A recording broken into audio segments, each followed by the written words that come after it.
Now, Gordon, you've had a life in engineering and testing and developing motor cars.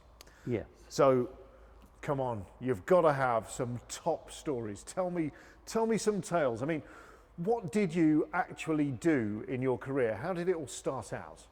It started out with simply with an apprenticeship at Triumph Motor Company, as it was called. Yeah. And that it gave me the experience of every single aspect of production. Yes. So I worked for, say, 3 or 4 months in all various stations on the assembly line. Yeah. And then into the service department, dealing with warranty claims, Yes. etc., etc. And then at the end of that,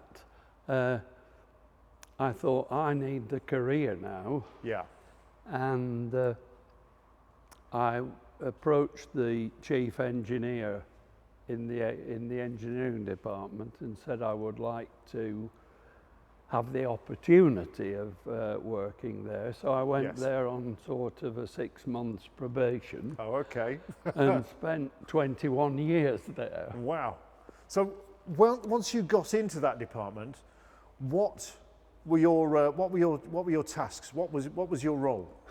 Well, in those days, it was a very, very varied involvement. There were, we weren't pigeonholed into various categories. Sure. You had a total vehicle experience, so I could be looking at a cooling problem or a brake problem or similar. Yeah, that sounds magnificently interesting, actually, to be able to do that, because I haven't been involved in motor manufacture before, but I should imagine now there's an awful lot of specialisation.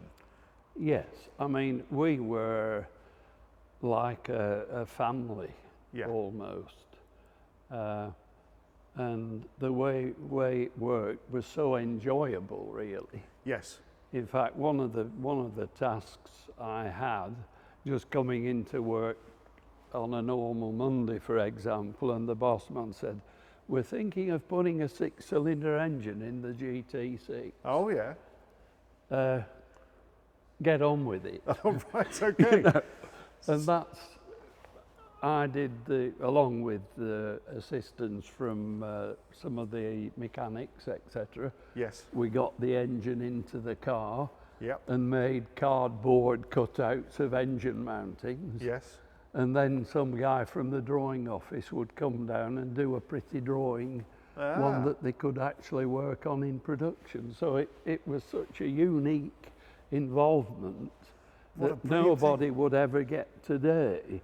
What a brilliant thing. So you're part of the team that put that 6-cylinder 2-litre engine into what was, I suppose, originally the Spitfire to make the GT6. Sure, yes. Well, that in itself is absolutely stonking. So, come on, what else did you get involved in? I was then part of my duties, and I moved into a motorsport involvement. I was deputy competition supervisor at the time of the TR4. Yes.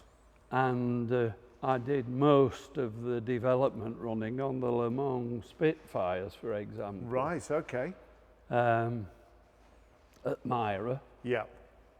And on the M1, believe it or not. Yes. We finalised the diff ratios on the M1. So was that in the days when the M1 had no maximum speed limit? We ricked up at Newport Pagnell with a service van and a race car and a series of diffs. And we were changing diffs in the service area at Newport Pagnell. Well, you need a cup of tea, don't you? And then nip off and time it over a mile, you know. Fantastic. With no interest from the police? Only the sort of interest, do you mind if we watch? Right. Well, I don't suppose that would happen nowadays. Not at all, Oh, no. fantastic stuff. And But it just goes on like that. Yes. You know, the Stag or the TR or the TR7 or whatever, I went to Canada doing cold weather testing with the TR7, for Yep. example. Went to Timmins in Ontario, Yeah. working there at -30, Wow. doing heater tests and such like. It was just so involving that you couldn't help but enjoy every day you went to work, really. Well, I was going to say, actually, it doesn't sound to me as if you ever went to work. So, you know, No. isn't it about time you started? Because that sounds just like having a whole heap of fun and walking out with a salary check at the end of it. It's not bad, is it? No, it's not bad at all. Well, your secret is safe with me. You managed to get all the way through Triumph without letting them cottoning on. So that's amazing. Good. And I've got to say, it's been a pleasure talking to you. I'm pretty sure that if I stood here for long enough, I could wheedle a lot of stories out of you. But what an amazing career, an amazing life, and I'm standing next to a car that you have had your hands on, and I think you know it's great talking to guys like you who have been at the cutting edge of motoring development at a time when kind of almost anything went. Yes. Yeah. It's been a pleasure. I've enjoyed it, and I mean, there aren't many of us left, unfortunately. Well, that's You an know, unfortunate, I suppose, the passage of time. Which is a sad thing, really. It But, is. Well, let's not think too much about that. No, exactly. You look like you've got plenty of go in you. I hope Your car's so. got plenty of go in it, and I hope to hear many more stories. Thank you. That's great. Thank you, Yeah, Gordon. great. Thank you.